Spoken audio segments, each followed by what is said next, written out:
यह कथा सतयुग के समय काल की है। उस समय एक आरण्य नामक वन था जो बहुत विशाल था। इसी वन में ऋषि अत्रि व उनकी पत्नी अनुसुईया का आश्रम था। ऋषि अत्रि सप्त ऋषियों में से एक है।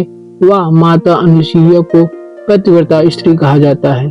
दोनों की प्रसिद्धि दूर दूर तक फैली हुई थी। बस इसी से ही सती अनुसुईया की कथा का शुरुआत होता है।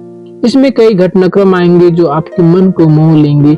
साथ ही यह कथा आपको एक पतिव्रता स्त्री की शक्ति से भी परिचित करवाएगी, जिनके सामने स्वयं त्रिदेव भी नतमस्तक हो गए थे।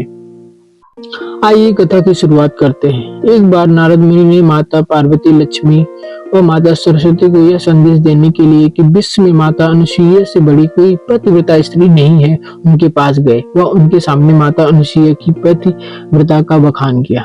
नारद मुनि के मुख से यह सुनकर तीनों माताओं के मन में आशंका व ईर्ष्या की भावना उत्पन्न हुई। तीनों अपने अपने पति के पास गई और माता अनुसुईया के पतिव्रत धर्म की परीक्षा लेने को कहा। भगवान शिव, विष्णु और ब्रह्मा ने अपनी पत्नियों की बात मान ली। एक दिन जब महर्षि अत्रि हिमालय पर्वत पर तप करने बाहर गए हुए थे, तब त्रिदेव ब्राह्मण वेश धारण कर उनके आश्रम आए। उस समय माता अनुसुईया स्नान कर रही थी। तीनों ने माता से भिक्षा मांगी। इसके साथ ही उन्होंने उसी समय नग्न अवस्था में बाहर आने को कहा। माता अनुसुईया यह सुनकर बिल्कुल भी विचलित नहीं हुई। वह उन्होंने अपने अंतर्मन से यह जान लिया कि ब्राह्मण रूप में त्रिदेव हैं जो उनकी परीक्षा लेने आए हैं, किंतु उन्हें पतिव्रत धर्म व ब्राह्मण धर्म दोनों का पालन करना था। यदि वे नग्न अवस्था में बाहर जाती तो पतिव्रत धर्म का पालन नहीं होता, यदि उन्हें मना करती तो ब्राह्मण धर्म का पालन नहीं होता। ऐसी स्थिति में उन्होंने अपने विवेक से काम लिया। वह अपने तप से तीनों देवों को 6 महीने के एक शिष्य के रूप में परिवर्तित कर दिया। इसके बाद माता अनुसुईया उसी अवस्था में बाहर आई। वह तीनों को शिशु रूप में देखकर उनका मामत जाग उठा। इसके बाद उन्होंने तीनों शिशुओं को दूध पिलाया, उन्हें खाना खिलाया व पालने में सुला दिया। माता का दूध पीने के पश्चात तीनों शिशु गहरी निद्रा में सो गए।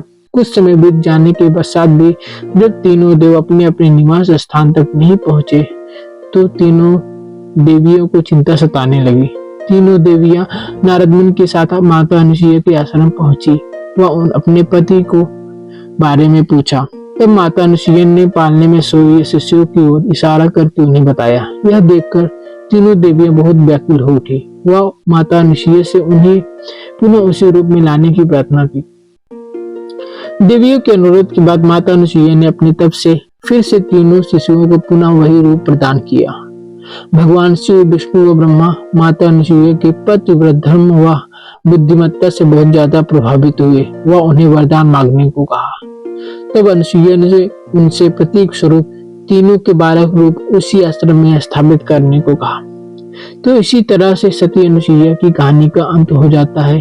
त्रिदेव ने माता अनुसुईया की सभी इच्छाओं की पूर्ति की और फिर पुनः अपने लोक को पधार गए।